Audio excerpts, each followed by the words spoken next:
I got to say, Fauci's out there, and I'm in Florida right now, and it's a little bit more, shall we say, free and open than New York, which is always a reminder that would be possible. It would be possible to be living a better, freer existence if it wasn't for the Fauciism. But he's already telling you a few things you should be very aware of. Remember, the Biden administration pointing at the jobs number right now and saying, oh, it's the fault of COVID. And then they turn around and say, it's the unvaccinated that are to blame for this, as you know. But only the unvaccinated Trump supporters. And there's a lot of questions that I have about this. There are a lot of aspects of the COVID politics at work that I don't think we should just let it go. Like, for example, why is it that they never want to discuss those who have already had COVID and therefore have natural antibodies? Are they being reckless? Even if you accept, which I do not, that it is reckless for people to make their individual health decisions. I think that's totalitarian, actually, to force these things upon people. But what about those who have natural immunity? They just did some serology testing. And who wants to guess if what I've been telling you for the last 2-3 months now is correct or not? That about 100 million people have had COVID in America. Yep. 37 million, I think, confirmed cases. They say it's at least double that. So, give or take, we're at 80, 90 million, probably more like 100 million. But that's a pretty good estimate of where we are with COVID cases. And that's based on antibody testing, which, remember, they can't always even detect antibodies. So the real number could be much higher. We don't know, but a lot of people have obviously already gotten COVID, despite all the masking, the mitigation measures meant to stop the droplets from coming out through your mask. I am science. I am not Fauci. I speak in sciences. I go to bed at night and instead of counting sheep, I am mouthing the periodic table of the elements because I am science. Here he is telling everybody that you better get ready for the COVID vaccine as a 3-dose regimen. Play 12. And if it is durable, then you're going to have very likely a 3-dose regimen being the routine regimen. But we'll just have to wait to make sure that that's the case when the data get presented to the FDA. The 3-dose regimen. Wait a second. How many months ago was it that you were told, get it and you're done? I know a lot of you did get the shot, or shots, generally, unless you got the J&J. But if you didn't get the shot, how many of you were told that if you did get it, you were done? Right? That was the story. And then also you don't have to mask up indoors anymore. It's safe. It's fine if you're vaccinated. That was what they told us. Now it's 3 shots. In fact, in Israel, they no longer consider you, and Israel has the most granular data on vaccination, did it on the exact schedule they set out to do, and that's how we've known that vaccine failure was coming. Now, remember, this is where it's so important, the language, because they'll trash you, say, you're saying that vaccines don't do this. No. When we talk about vaccine failure, what we're discussing is the end of the protection that you would get at whatever level it was, which now even Fauci and the rest of them admit is true. Otherwise, you wouldn't need a 3rd shot.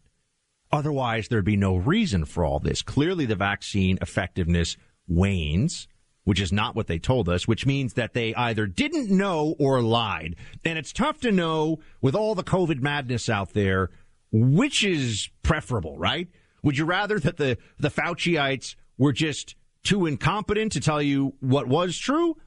Or would you rather that they were just lying to your face? Remember, Fauci even admitted in the earliest days of the creation of this secular religion of COVID mitigation that he lied to you about masks because they thought they were going to run out of the surgical masks.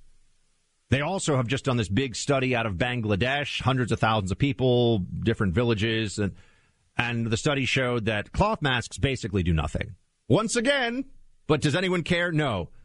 Still, you get into an Uber and they'll tell you why don't this actually. I had a Cuban Uber driver this morning.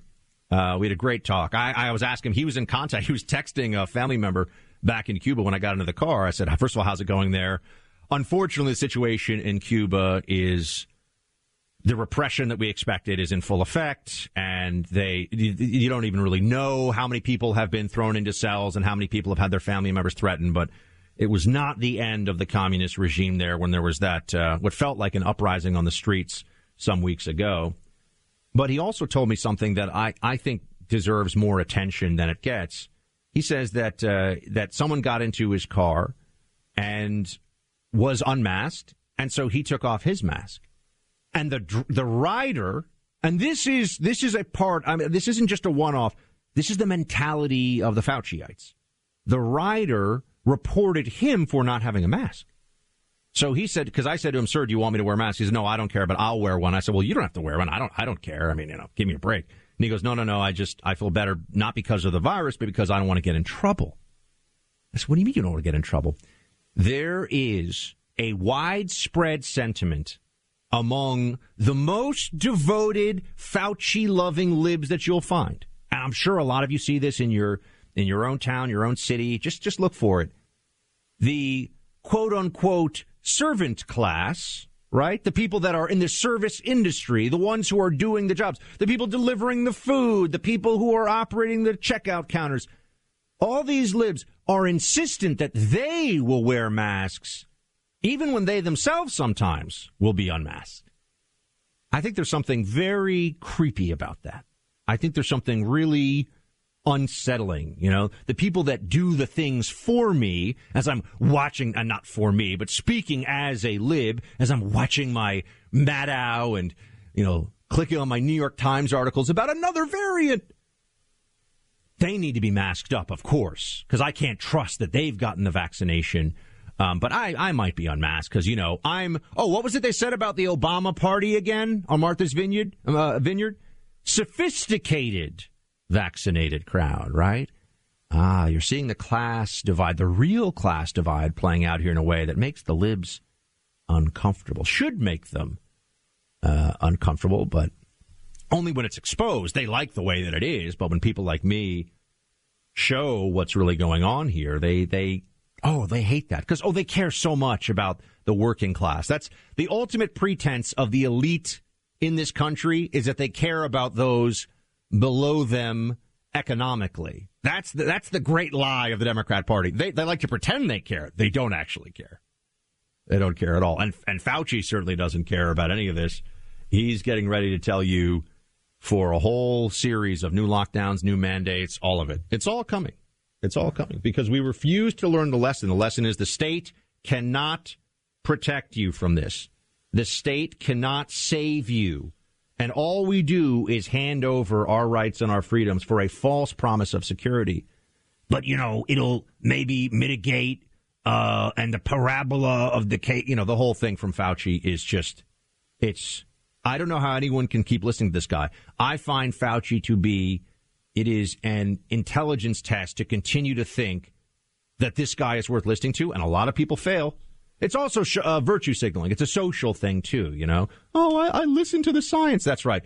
The same people who tell you that men can get pregnant, and I am not exaggerating, that, the same Democrats who say men can have babies believe that they follow the science, and you don't.